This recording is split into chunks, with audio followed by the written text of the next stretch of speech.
यदि आप भी बोर्ड एग्जाम 2025 देने वाले हैं तो भूल कर भी ना करें ये 5 गलतियां, नहीं तो आप फेल भी हो सकते हैं। फिर चाहे आपकी राइटिंग कितनी भी सुंदर क्यों ना हो, या फिर आप कितने भी अच्छे स्टूडेंट क्यों ना हो, या फिर आपने बहुत अच्छे तरीके से कॉपी लिखी है, अगर ये 5 गलतियां आप करते हैं तो आप फेल भी हो सकते हैं। तो चलिए देखते हैं वो कौन सी 5 गलतियां हैं जो आपको बोर्ड एग्जाम में बिल्कुल भी नहीं करनी है। बोर्ड परीक्षा 2025 में भूल कर भी ना करें ये 5 गलतियां। अगर आप ये 5 गलतियां करते हैं तो आप फेल भी हो सकते हैं। इनमें से एक भी गलती आपको नहीं करना है। तो चलिए हम देखते हैं वो कौन सी गलतियां हैं जिन्हें आपको भूल कर भी नहीं करना है। लास्ट तक देखना मत भूलें, वीडियो को लास्ट तक देखना मत भूलें। अगर आप ये वीडियो एक बार देख लेते हैं तो आप ये समझो कि बोर्ड एग्जाम में पास हो जाएंगे। 95% मार्क्स पक्का आएगा, 95% नंबर पक्का आएगा, बिल्कुल ये गलती आप अगर नहीं करते हैं। देखते हैं, पेपर देने से पहले जरूर देखें। यह वीडियो पेपर देने से पहले आप जरूर देखें। अगर आपने नहीं देखा है तो एक बार ये वीडियो देखकर पेपर देने जाएं। केवल काले और नीले कलम का उपयोग करें, केवल काले और नीले कलम का ही आपको उपयोग करना है। यह नहीं है कि आप लाल कलम से लिख रहे हैं या फिर हरे कलम से लिख रहे हैं, यह गलती आपको बिल्कुल नहीं करना है। ना लाल कलम का यूज करना है, ना ही हरे कलम का यूज करना है, केवल काले और नीले कलम का यूज करना है। काले कलम से आप अंडरलाइन किसी चीज को कर सकते हैं, किसी हेडिंग को डाल सकते हैं, या फिर साहित्यिक परिचय जब बच्चे लिखते हैं तो उसको अंडरलाइन कर सकते हैं। और जो संधि होती है कवि और साहित्य लेखकों की, उसको अंडरलाइन कर सकते हैं काले कलम से। लेकिन आपको लाल और हरे कलम का बिल्कुल भी उपयोग नहीं करना है। गलती नंबर 2 देखते हैं, वो आपको बिल्कुल नहीं करना है। गलती नंबर 2 है, देख सकते हैं आप, बोर्ड की कॉपी में फर्स्ट पेज में काट पीट कर गलत उत्तर कभी मत लिखें।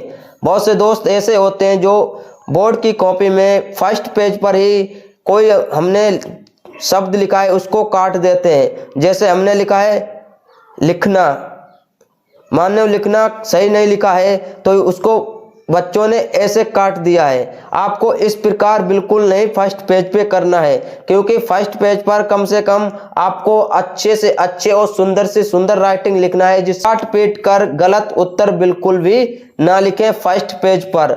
हमेशा फर्स्ट पेज और दूसरे पेज को अच्छे से लिखें, जिससे कि एग्जामिनर आपसे इंप्रेस हो और आपको अच्छे नंबर दे। गलती नंबर 3 कौन सी है जो आपको भूल कर भी नहीं करनी है? गलती नंबर 3 है दोस्तों, देखिए आप, क्लासरूम में परीक्षा देते समय अटेंडेंस शीट में अपना अटेंडेंस जरूर भरें और हस्ताक्षर करना ना भूलें। जब आप क्लासरूम में बैठेंगे तो आपको एक अटेंडेंस शीट दी जाएगी, वहां पर आपको अपनी अटेंडेंस जरूर भरना है, नहीं तो आप अब्सेंट माने जाओगे और आपको फेल कर दिया जाएगा। और वहां पर आपको हस्ताक्षर भी करना है। तो तीसरी गलती आपको भूल कर भी नहीं करना है कि आपको अटेंडेंस शीट दी जाएगी और आपको वहां पर अपनी अटेंडेंस लगाना है, जिससे कि एग्जामिनर को पता चलेगा कि आप वहां पर प्रेजेंट रहे। चलिए देखते हैं चौथी गलती वो कौन सी है जो आपको बिल्कुल भी नहीं करना है। गलती नंबर 4 है दोस्तों, ये तो आपको भूल कर भी नहीं करना है। प्रश्न में जो पूछा गया है सिर्फ उसी का उत्तर लिखें, उत्तर में ये बिल्कुल ना लिखें। बहुत से दोस्त ऐसे हैं जिन्हें प्रश्न ही नहीं आता है, फिर वो का लिखना शुरू कर देते हैं। जैसे गाना हो गया, गलत शब्द, गालियां, शायरी, कसम, आपको ये चीजें बिल्कुल नहीं लिखना है। बहुत से दोस्त ऐसे हैं जिन्हें प्रश्न का आंसर नहीं आता है, फिर वे ये लिखना शुरू कर देते हैं। बहुत से दोस्त ऐसे हैं जिन्होंने पढ़ाई नहीं की है, तो वो प्रश्न का आंसर कहाँ से लिखेंगे, फिर वो शायरी लिखना शुरू कर देते हैं, या एग्जामिनर को कसम देने लगते हैं कि हमारी शादी थी सर, इसीलिए हमने पढ़ाई नहीं कर पाई, अगर हम फेल हो जाएंगे तो हमारी शादी नहीं होगी, अगर हम फेल हो जाएंगे तो हमारे पापा घर से बाहर निकाल देंगे। तो ये चीजें आपको बिल्कुल भी नहीं लिखना है, क्योंकि एग्जामिनर जब आपकी कॉपी चेक करता है तो वहां पर आपके प्रश्न का आंसर देखता है, ये चीजें बिल्कुल नहीं देखता है। तो आपको प्रश्न में जो पूछा गया वही लिखना है, बिल्कुल ये गलती चौथी नहीं करनी है।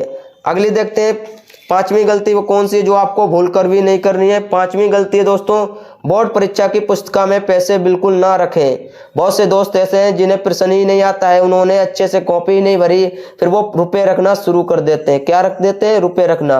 तो ये गलती आपको बिल्कुल नहीं करनी है। आपको रुपए एक भी बोर्ड एग्जाम की कॉपी में नहीं रखना है, क्योंकि जब वहां पर बोर्ड एग्जाम देने जाते हो तो आपको अच्छे से तैयारी करके जाना है, जिससे कि आप कम से कम पास होने भरे के नंबर ले आओ।